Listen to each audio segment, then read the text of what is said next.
Hey, FOMO Sapiens. March is Women's History Month, and to celebrate all of the contributions of women in our society and in the business world, every episode this month features a fantastic female FOMO Sapiens. So listen into this month. We're going to have amazing new guests. They're going to tell you what they're doing, what they're building, and how they're doing it. And remember to thank the women in your life for all they have done for you and for society.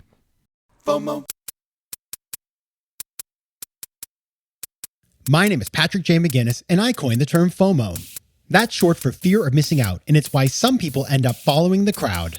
But we're not like them. We're part of a new species that isn't afraid to do things differently. I call us FOMO Sapiens. And this is the show where you'll meet people like us, phenomenal FOMO Sapiens, to learn how they find the courage and the ideas to live exceptional lives. FOMO. FOMO. Welcome back to FOMO Sapiens, the show for people who don't just follow the crowd, but instead take their own path to success in business and in life. I'm your host, Patrick J. McGinnis, venture capitalist by day, author and podcaster by night, and FOMO Sapiens 24/7. And today we're going to talk about how you can build a massive global company with operations all over the place that makes a real impact. Now, I know that sounds like a lot, but I'm going to tell you something. My guest today is doing exactly that. Her name is Shivani Siroya, and she's the CEO and founder of Tala, a company that facilitates financial access to small business owners around the world by providing mobile financial tracking tools and direct, flexible financing in order to help these businesses and their communities to lift themselves out of poverty. And since the launch of the company, Tala has served more than 6 million people with operations in Mexico, Kenya, Tanzania, Philippines, and India. Now, Shivani holds degrees from Columbia University and Wesleyan, and before she started Tala, had worked in finance and ended up working at the UN, and she'll tell us all about how she went from the UN into building this huge business. And you're going to learn a lot today. There's just a lot of content here and really inspiring stuff. But we're going to get started just with how she got inspired to just get started, and her answer is pretty good on that one. We're also going to talk about how she uses radical honesty and gets to know her customer and how both of those concepts are really central to everything she does and how she makes them into superpowers. We're also going to learn how you can manage a cross-cultural team when you're dealing with lots of time zones and lots of personalities and cultures. And we're going to talk about how you can manage productivity and take care of yourself even when you have a role that's so global like what Shivani has. Now, my small ask today is to go back into the vault, the FOMO Sapiens vault, to find an episode by a gentleman whose name is Andrew Cooper. And this was November 29th, season 3, way back in 2019, episode 6 of season 3 to be specific. And he runs a company called Leapfrog. It's an impact investing firm. And we talk about a lot of the things we get into today with Shivani. How can you make money, but also do good in the world, right? Sort of do well by doing good. And so that's a really important topic, especially as we think about the role of capitalism going forward, not to get all grandiose, but it's a thing. All right, and now onto the interview. As usual, I started with the very same question, so I asked Shivani this. What's the most important decision you've had to make to get to where you are today? I would say that the most important decision I had to make was just starting to work on Tala. Before it was a company, before it was anything, it was literally just deciding that I would start. And I think the reason I struggled for a second to tell you, like, was that a decision? Was it not a decision? I think there are these moments in time that are so compelling to all of us, and that you believe in the inevitability, or you have to decide to believe in that, that you just start. And I think for me, if I look back, if I had not made that decision, I wouldn't be here today. Let's go back to that time, right? So you've been at this for a while. I mean, I think a lot of times we think things happen overnight, but of course, all the guests we have in the show, almost without exception, it's a long journey. And so has yours been a long journey. Take us back to those early days. Like, how did you come up with the idea? Why this? And what was that original idea? When I first, thought of doing something in this space, I was working at the UN Population Fund. I worked across 9 different countries in West Africa, Sub-Saharan Africa, as well as South Asia. And essentially, like, I was an analyst. I was just there to collect data. I was there to understand whether, maternal health programs or microcredit programs or other kinds of development programs were actually having a quantitative impact on the daily life of individuals. And the only way to back into that is to really understand our inputs and then understand where money goes throughout the system. And so, in order to get the data, since it wasn't sitting in a credit bureau, wasn't sitting in a bank account, or in any kind of database, I started doing individual interviews. And I would go to, individuals' homes in the morning. I would go to work with them, and I would sit there and understand how many customers came in that day, how many products did they sell, and essentially, I was just sitting there tallying in my little notebook, what was happening. I was like a walking QuickBooks. I would go to the marketplace with them after they counted their day's cash, and I would understand how much they decided to buy certain groceries, certain things for the next day's inventory. I would see, if they had any bills to pay, how they decided which bill to pay. Did they pay it in full or, partially?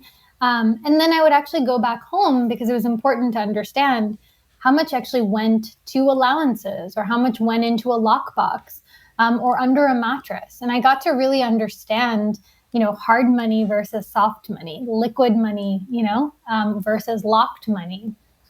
And I guess, long story short, what happened was by seeing all of this movement of money, I was able to really believe in the potential of the segment, but more so, I saw an enormous amount of purchasing power. And I was able to see the fact that, hey, if it wasn't so hard to kind of solve for these day-to-day needs, right? And if we could actually better understand their capacity, maybe we could actually create a market opportunity where it benefits the customer.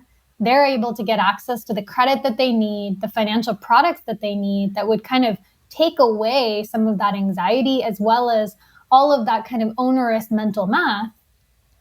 And then two, on the marketplace side, we would actually be able to potentially have an entirely new marketplace of consumers that could actually, again, be participants in the economy.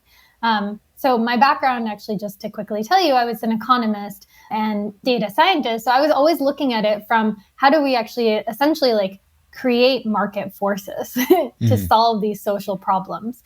And so what I honed in on was the fact that we were missing this very valuable data, the data that I was seeing firsthand. And so from there, I started to think about, okay, where does this data exist? And by living and working in the markets, I was able to understand that, when I paid my cell phone bill or when I got paid, I received a text message. And so there was this record that was sitting there. It wasn't sitting in the place that I expected. And it's not sitting in a place where most financial institutions would go, but it was sitting potentially on our phones. And it was this kind of daily life data that was being recorded, both telling us consistency of bill payments, but also potentially behavior. And so I had this hypothesis that this kind of alternative data could be used to actually create a credit score. I had no background in this at all. But I came back to the US with this hypothesis in mind, realized that, the UN wasn't going to necessarily let me go start a company to do this or wasn't looking to build a product.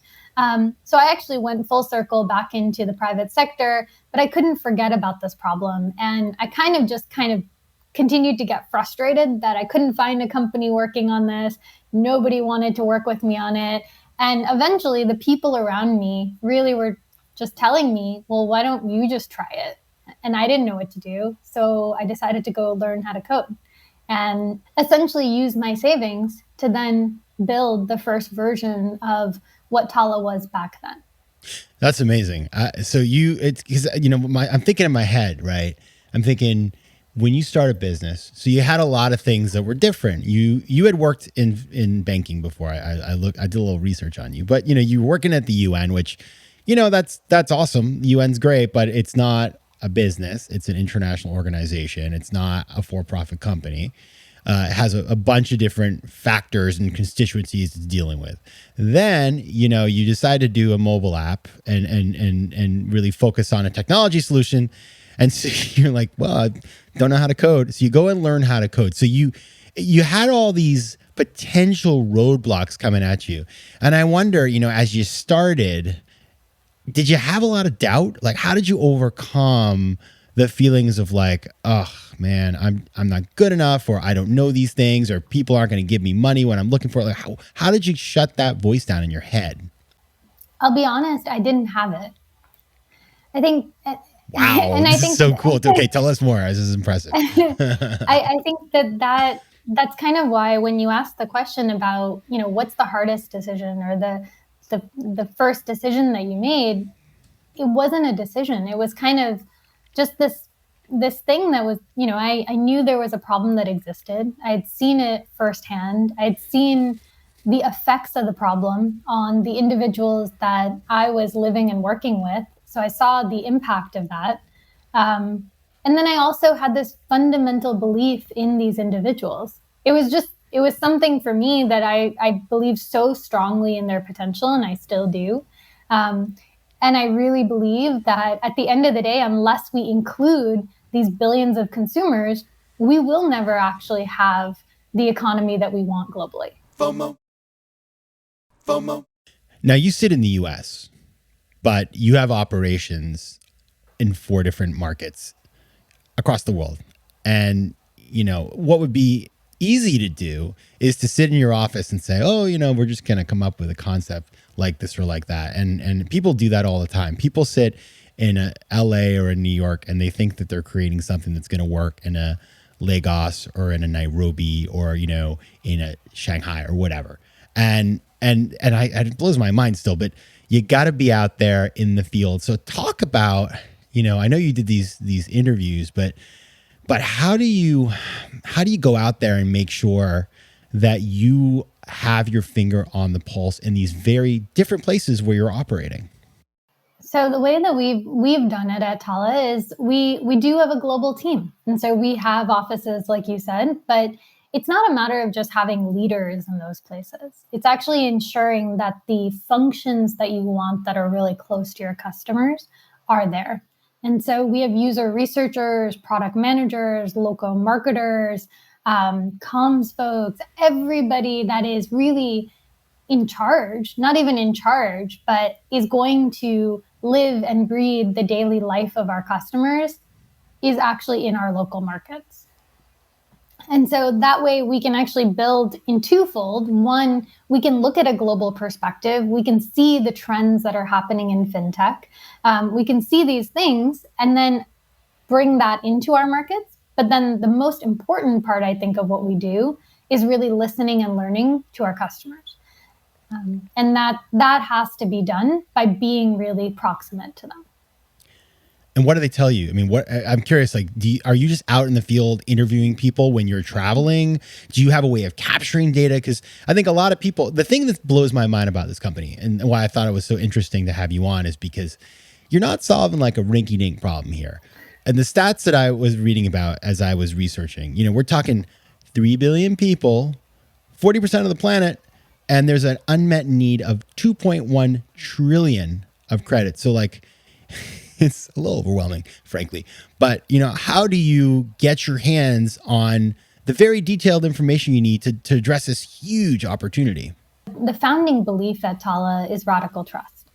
And so for us, it always starts with this belief in people, which then makes us people that have to keep listening and learning. And we do that in multiple ways, right? So one, we are doing that by meeting our customers in person, and myself included. Prior to COVID, it was like, I didn't just go in and have business meetings. I actually went in and really, again, interacted with our customers. They had no idea who they were talking to, right? And I would sit in on meetings where they're giving us feedback and they're actually showing me how they're using the product. They're telling me about why they started to use, Tala credit. And then at some point I would say, okay, I'm the CEO. Now, what else would you tell me about not just how we build this product, but how would you want us to be as a company for you, right? it then translates, those kinds of values translate into how we build the product, translates into how we think about our approval rate strategies. So are we building a product for, again, 10 million people or the 3 billion? And so we can't rest until we are constantly increasing that approval rate and really, again, including the 3 billion individuals. So not just working in 4 markets, but globally. And then the last piece is really, how do you interact and engage with your consumer? It's not enough just to deliver credit to them from our perspective. It's to ensure that how we service and talk to them comes with dignity. It's not condescending. And so for me, it all kind of stems from this aspect of our founding value of radical trust. It's like, it's a feedback loop. And so that kind of relationship continues and continues. And so you find multiple mechanisms to be close to your customer, to listen and learn along the way. I had this experience as you're talking. My head is going to this experience I had. I worked with a company in Uganda called Phoenix, which does solar power. And the founder or the CEO at the time, whose name is Lindsay, took me deep into the field. We got in her car and we drove. It was more like a Range Rover, and we drove over to the city called Jinja, and we then went into some villages outside, and we sat in a village that hadn't had electricity till 6 months prior, and we talked to the customers of the business. And these are people who were expressing what it was like to have for the first time electricity, and it was very informative. And so I think the thing is, for anybody who's listening who's an entrepreneur, especially if you're focused on, say, the US, like you think about how lucky you are that you don't have to get on a plane and drive 4 hours into the Ugandan beautiful countryside, but still to get insights. And so being close to your customer, no matter where you are, is so important. Now, Shivani, as I think about your business, so right now you have operations in Mexico, you're in Kenya and Tanzania and the Philippines. I mean, I'm wondering, like, I'm going to tease you now, but I'm like, why all those different markets? Is there some FOMO there? Like, why not pick one or pick a region and do them all together? Like, it seems like you're just making it like even harder on yourself. So I wonder how you think about the fact that you're in it's like a nonstop workday when you're in 4 places that have such different geographies. So explain us what your thinking is there. Yeah. And also India, by the way. Oh, okay. One more. So I think it comes from this place of remembering that our vision is one that is global. Our vision is to enable financial agency for the global underserved. And so if we did only focus on one market, we really would not be getting to that, that total vision that Tala has. I think the other aspect here for us is if we prove it in one country, sure. But again, if we think about the fact that really the goal here is actually to prove that this data and this kind of perspective that we have, that there is potential waiting to be unlocked across multiple markets, we needed to prove that our models could work from Kenya to the Philippines to Mexico and to India. And I think the next piece of it was not just proving that our credit models can work and that we can build a scalable business as a result of that in terms of portfolio, but it's actually the fact that we could actually build global infrastructure, which is really one of the key pieces of why this problem exists. And so we really needed to come from a place of saying, sure, let's focus and prove one market, which we did. But after that, it became really, now we need to prove that this actually can be solved globally. Now, you just raised a Series E, $145 million, which is no joke. And you've raised a ton of money over time. And, I was just talking to an entrepreneur today who closed their Series A recently, $7 million. And they had their first board meeting, and they were all, they were fired up, but they were stressed. They're like, well, our investors need us to move quickly. And so we need to deploy capital really fast. And my reaction to that was, well, of course your investors want you to do that because they can only lose one time their money, but they can make many multiples. You're the entrepreneur. This is your company. You have to decide the pace. But I do understand there is pressure from investors. And when you raise that kind of money and you have global scale, you can be tempted to invest really quickly. And what happens then, of course, is could be great or it could be wasteful. You can end up in a place where you spent all the money and you didn't get where you wanted to go. So I'm curious, as you think about building your global empire, how do you deal with that pressure? Because I imagine you feel it. and you have to make decisions and deal with it every day.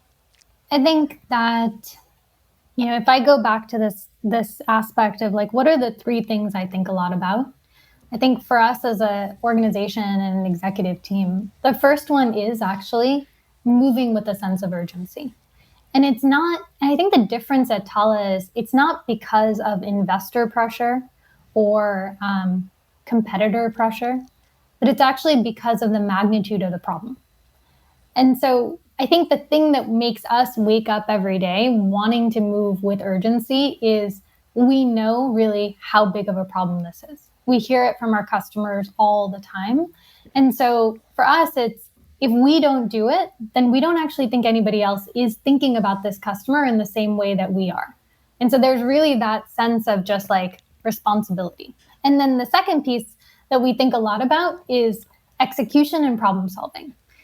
And so I think there's urgency. And then to your point on how do you do this prudently? How do you do it responsibly? How do you do it in a way that you're not losing everything?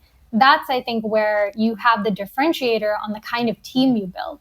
So you have people that are hungry to solve the problem because they're so passionate about the mission and this consumer. But then they're smart enough and have the skill sets to really think about how do we actually do this in a very controlled and execution manner. And I think that's the things that I like really try to instill in our team and culture. FOMO. Now, I once had on the show somebody who I'm sure you know, was Kate Ryder of Maven. And I asked her in the beginning, it's funny. I had read an interview that she had given, I think to Sequoia, put it on their website. And she said, it was like, what's the question you don't like being asked? And she said, the question I don't like being asked is, how do you do it all? Because, she has three kids now, I believe. And, she runs this company and does all this stuff. And she's like, nobody asked the men that question, which is a super fair point. And so I was like, I will never do that to my guests. And so I'm not asking that question, but I do want to ask a little question about sort of how you manage, because as you said, you're operating in these disparate geographies. You're based in the States. You do have small kids. You have a big team. You have lots of money to deploy. I mean, you have a lot going on. How, I feel tired, but I'm looking at you right now on the video and you look pretty well rested, but I just want to understand for people who are trying to do a lot of things, whether they're female entrepreneurs, whether they're dads, whether they're single people in their 20s, whatever it is, what are some of the secrets that you can share with them about being effective when you're managing a lot of stuff and potentially across geographies? I think the big thing is understanding your role in the organization. And, I think I've gotten better and better at that. I think it's something that I'm continuing to learn. But it's really thinking about, okay, what can you uniquely do that is going to move the needle? And for me right now, I think a lot of that is cutting through the noise, right? If we think about how we do planning, it's really ensuring that I am ensuring that as we go into the next year, we're one team, one focus, one singular problem we're solving for, one question, as opposed to we could get stuck in this like, oh, we do credit, we do savings, we do these things, but it's actually who's the person that is unifying that, right? And actually, again, sitting at this place of holding that vision and then continuing to distill it into the 1 year, the 3 year, the 5 year. So that's partially what I have to keep reminding myself is day to day as I'm having conversations, it's remembering I don't need to come in and make all the decisions anymore, because you're right, that will create burnout. And it also doesn't create empowerment in the organization. But it's how do I provide the context on what we're trying to do and that singular vision and how I want us to be working together. That is what I think I try to keep coming back to. And then the second thing I think that helps me kind of cut through the noise is two kind of practices that I like to do is one, I actually love going for morning walks. And so I wake up really early. I don't know why, but the thing that like I love the most in life, obviously outside of family and Tala, is I love to see the sunrise. And so I get up every day around 4:35 a.m. but it's a really early morning walk. And that allows me to quiet my mind and really kind of think about the day and process what's going to happen. And then the second thing is that I also journal. And that's the way that I end. And it's really a small practice. I don't write for more than maybe 5 to 10 minutes, but I think those two things are kind of how I start and end. And then they kind of enable me to stay on a path, hopefully. I like that. It's like you're like bookending mindfulness into your daily routine, which is great. And again, you know, what I love about that is like going for a morning walk. And I know some people who do that every day. And I have a friend who she walks like 4 miles every morning, and that's her time. Like, she's not a meditator. That isn't the format for her, but she's putting into her schedule space for thinking and, you know, the time to not completely, you know, freak out before you get into your day. So that makes a lot of sense. Now, I'm curious, you know, I have to imagine before the pandemic, you were probably somebody who lived on planes. And as somebody who was also like that, I mean, I went to like 20 countries in 2019 or something like that. Probably we were passing each other in airports all over the place. Probably. And then, you know, nobody was traveling. And so now we're getting back at it and we're rethinking the mix. And so how are you thinking about for yourself as somebody with a global team and global operations, where the travel and the FaceTime is going to fit in versus, you know, working remotely for the future? I think you said it correctly. It's really trying to be intentional about it, because we don't want to just spend tons of time in the airport again. We don't want to go back to that either. And so for me, I think, you know, the thing I miss the most is actually getting to see our customers and our team. And so I think I'm really excited to do those kinds of trips again, and find ways to make it more efficient. So do I do 2 countries in one? How do I do it so that, again, I'm getting the quality time, but it's also not, you know, a constant runaround. And then when it comes to things that I used to do, whether it's, you know, I live in LA, and so, you know, flying to San Francisco for the day, I don't do that anymore. And I don't know if I would, unless it was something really, again, like very important. Instead, I do think that we've actually all learned that we can create these bonds through video. Or even realizing not everything actually has to be on video, right? But FaceTime, I think, can be something that you're doing to make it more special, and it's something that you can't get on video. And so I think that's how I have to kind of ask myself what I would travel for. And then, to be honest, in terms of conferences as well, I actually look at them more as like, instead of networking, I think of it as I would travel to a conference now where I'm actually actively learning as well. And so there has to be that additional layer for me versus just the networking aspect. All right, you heard it here. So if you see Shivani in the airport in Nairobi or in Mexico City, you'll know there's a reason for it. It's not just remote control. All right, everybody. So if you want to learn more about Tala, you can go to tala.co, or you can find the company on Instagram and on Twitter at Tala Mobile. All right. Founder and CEO of Tala, Shivani Siroya, thanks for being here. Thank you so much. FOMO. If you like today's show, please be sure to rate it and recommend it to your friends. And as always, you can find me on Instagram at Patrick J. McGinnis, on Twitter at PJ McGinnis, and on the web at FOMOSapiens.com or PatrickMcGinnis.com, where you can get all kinds of free resources to live a more decisive and entrepreneurial life. FOMO Sapiens is recorded in New York City. Theme music is by Mike McGinnis, and editing and post-production is by Josh Elstrom. If you like today's show, please be sure to rate it and recommend it to your friends. And as always, you can find me at FOMOSapiens.com and at PatrickMcGinnis.com. To advertise on FOMO Sapiens, reach out to contact@FOMOSapiens.com. FOMO.